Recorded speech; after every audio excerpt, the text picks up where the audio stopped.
Shalom חברים. Today, double portion, Achrei Mot Kedoshim. We're going to focus on more on Achrei Mot, and we're going to talk about the Book of Enoch, or Sefer Chanoch. All right, so in modern Hebrew, when you want to tell someone go to hell, you say, Lech la'Azazel. Now, it translates to go to Azazel. If for some of you the word Azazel is familiar, that is because it is in our portion, Achrei Mot, and you probably know it from Yom Kippur, because in Yom Kippur we read this part of Achrei Mot that concerns Azazel. So what is Azazel? So first of all, let's go to the portion itself. So it describes the ritual, the Yom Kippur ritual of the high priest, as it was in the days when there was a tabernacle and when there was a temple. So it says this, ונתן אהרון על שני השעירים גורלות, גורל אחד לאדוני וגורל אחד לעזאזל. Right? It translates to, he shall place lots upon the two goats, one marked for God and the other marked for Azazel. So later on in the portion, it gives a little bit of an explanation that the goat that is destined to God was basically sacrificed as a sin offering, and the goat that was destined to Azazel was sent to the desert, it says to Midbar, to the desert, to die. And the priest would basically put their hand on that goat to basically put all of our sins, all of the community's sins to that goat, and then send it to the Midbar or to the desert, but send it to Azazel. But still, the Torah doesn't explain to us what is Azazel. All right? The Mishnah in Tractate Yoma, in Masechet Yoma, have a little more of an elaborate explanation, and it says this, מה היה עושה? חולק לשון של זהורית, חציו קשר בסלע וחציו קשר בין שתי קרניו, ודחפו לאחוריו, והוא מתגלגל ויורד, ולא היה מגיע לחצי ההר, עד שנעשה איברים. Okay, it's a little grim. So basically what he says is that he means the high priest, divided a strip of crimson, like a red strip, into two parts. Half of the strip tied to the rock and half tied between the two horns of the goat. And it pushed the goat backward, and it rolled and descended and would not reach halfway down the mountain until it was torn limb from limb. Okay. Still, that doesn't explain to us what is Azazel. So the Talmud in Masechet Yoma, also the Tractate Yoma, finally gives us an explanation. Tana deber Rabbi Ishmael, Azazel shemechaper al maaseh Uzzah ve'Azael. Okay, I'm translating. The school of Rabbi Ishmael taught, Azazel is so called because it atones for the action of Uzzah and Azael. Now this is shocking. And it's shocking because here, our sages refer us to a book that they themselves decided not to include in the Jewish canon, not to include in the 24 books which we call Tanakh or the Jewish Bible. And this is the Book of Enoch. They refer that book that they did not include. What is the Book of Enoch? By the way, in Hebrew, Sefer Chanoch. So the Book of Enoch was written in the period of the Second Temple, meaning somewhere between 300 and 200 BCE. It is believed that it was written either first in Hebrew and then Aramaic, or some sort of a combination of both. We know that because of findings in the Qumran caves, basically the Dead Sea Scrolls found parts of the Book of Enoch written in Aramaic. However, these were fragments. Whereas the only part of the Book of Enoch that was actually found in its entirety was found in Ethiopia, and it's in the language of Ge'ez, which is the ancient language that was spoken in Ethiopia, and it was probably translated to Gez from Greek.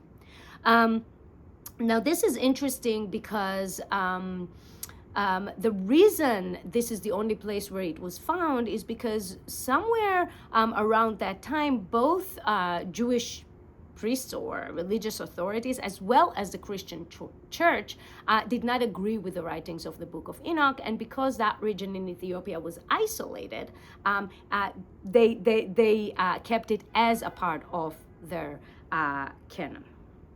And by the way, that Book of Enoch is also what is called, if you look it up, as the Book of Enoch 1. There are 3 books of Enoch. The second one is actually a book that is completely different, that was found in ancient Slavic language. And the third book is a book that was written much later, basically more into the, I want to say, 7th or 8th century CE, and it's a part of literature which we call Sefrut HaHechalot. It's a part of, literature of mysticism. But for all purposes, when you hear about the Book of Enoch, it's usually the Enoch 1, the book that we are speaking about today, which is also called the Ethiopian Book of Enoch because it was found in Ethiopia. So this is just that. The book itself, like the Torah, has 5 parts, which we're not going to talk about all the 5 parts, but what's relevant to us is the first part of the book, which is called the Book of Watchers. But before we get to that, who is Chanoch? Who is Enoch, right? Enoch is actually mentioned in Genesis, in Bereshit, and he's mentioned for the first time in the 5th chapter in the book of Genesis, where it specifies the lineage between the first man, between Adam and Noach. Okay, so how did we get from Adam to Noach? So it says, Vayechi Yered 62 שנה ומעט שנה ויולד את חנוך. This is the first time we hear Chanoch or Enoch in the Torah. So basically, so Yered gave birth to Chanoch, and Enoch was the son of Yered and the father of Metushelach. So Yered gave birth to Chanoch, and Chanoch gave birth to Metushelach. Metushelach was the father of Lemech, and Lemech was the father of Noach. So basically, Chanoch was the great-grandfather of Noach, okay, or Noah, as we know it from the flood. And really, it doesn't say a lot about Chanoch, but really 2 interesting details from Genesis. One interesting detail is that Chanoch lived 365 years, which is a number that we know from astronomy, so it's very curious. There's a lot of people who were wondering about that. And the second is that while with all the other patriarchs that it mentions, it never says that Chanoch died. And I'm going to read to you actually here from the Chumash, this Chumash, the actual verse. ויתהלך חנוך את האלוהים ואיננו כי לקח אותו האלוהים. So it basically says that Chanoch, that Enoch walked with God, and he is no more because God took him. And the only other character in our writings that was taken rather than dying was Elijah the prophet. And Elijah is believed to have been living in both worlds. So a lot of people believe that Chanoch was also, or Enoch was also a figure that never died, that is still in between the worlds. And it's really interesting because I just found this Chumash here at the Renister, and you see that one interpreter after another, and you see here all the commentary and all the commentary on the verses, basically is giving convincing argument that Chanoch actually died. and that he's for sure dead. And that, Rashi is saying, Tzadik haya vekal b'da'ato לשוב על הראשי הפיכך מאר הקבא וסילקו. So Hanoch, he was really righteous. So God, was really in a hurry to take him from this world, but that means dying, right? He actually really died, and so forth and so on. Okay, so that's another thing. Now, it's very important here to say that there's a lot of people that are really into mythology that supports human culture as put here by aliens, actually really, really like the Book of Enoch. And this is a detail that keep referring to what does it mean that he was taken, right? And so I'll let you get into that rabbit hole if this is something that interests you. Okay, but here is we're getting into more into our topic. So the Book of Genesis, a little after mentioning Enoch, mentioning Hanoch, has this very curious story that it never really elaborates on. And the story goes like this, and this is Genesis, okay? So the story goes like this. הנפילים היו בארץ בימים ההם, וגם אחרי כן אשר יבואו בני האלוהים אל בנות האדם, וילדו להם המה הגיבורים אשר מעולם אנשי השם. It was then, and later too, that the Nephilim appeared on earth, when divine beings cohabited with human women, who bore them offspring.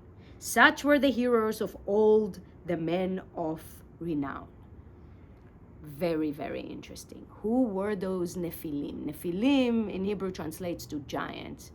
Okay, so who were those giants? This is a very curious story right here in Genesis that the Torah never really gets into. However, the Book of Enoch, especially the Book of Watchers, the first out of the 5, really, really gets into it and gives the entire mythology. And that mythology is very important because it does 2 fundamental things. One, it really gives us what Judaism doesn't really do. It really gives us the source of all evil in the world. Where does really evil come from? And the second, it gives the real reason for the flood. And that is all in the Book of Enoch. So what does it say in the Book of Enoch? It says that those Nephilim, those giants, who were there? So there were angels that looked and saw human women and decided to descend and procreate with them. And their offsprings were the Nephilim. So their children were those giants. And those giants ate everything that was in their way. And it says in the Book of Enoch that they ate everything that men toiled over, meaning, if everything that men produced by, creating fields and crops and trees and all of that. And when those giants, when the Nephilim were done with all the food that humans produced, they proceeded to eat humans. And if that wasn't enough, they also introduced to human beings 2 very important things: war and vanity. And guess who was the angel who was in charge of introducing humans to war and vanity? You guessed right, Azazel. And I'm going to read from the Book of Enoch. And Azazel taught men to make swords and knives and shields and breastplates, and made known to them the metals of the earth and the art of working them, and bracelets and ornaments, and the use of antimony, and the beautifying of the eyelids, and all kinds of costly stones, and all coloring tinctures. So it really introduced weapons, and it introduced beauty products. Think about that.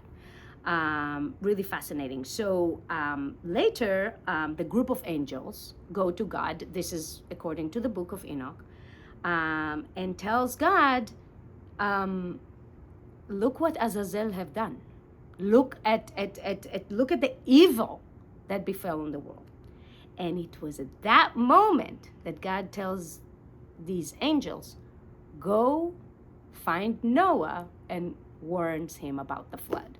So that brings to why God wanted to start all over again. It was because of those giants, because of those Nephilim, and because of Azazel introducing evil to the world. And I thought about how curious it is that our sages decided not to include the Book of Enoch in the canon, right? In the Jewish Bible, in the 24 books. And, you know, what we found in Masechet Yoma really proves that they were aware of the book. It wasn't that the book was unknown to them. So it was a clear choice not to include it. So, to my mind, Jewish tradition, or more precisely, the rabbinic tradition that we follow, really enhances one thing, and that is personal and collective responsibility in this world and not in the next. If you really follow all the writings of our sages, you see that it all refers to moral choices are in our hands. Torah is in our hands. Interpretation is in our hands. And responsibility is in our hands. To really outsource evil to some entity that is out there that we can defeat or not defeat is really not the point. And I think it's very interesting that still, with all of that, the word Azazel was kept in the Torah, in that really maybe the spiritual place where all of our sins go to. And it's an interesting idea because correction or correcting our ways doesn't always mean that wiping evil away completely or turning bad into good. Sometimes it's mean pushing evil away to a place that it can no longer control us. Shabbat Shalom.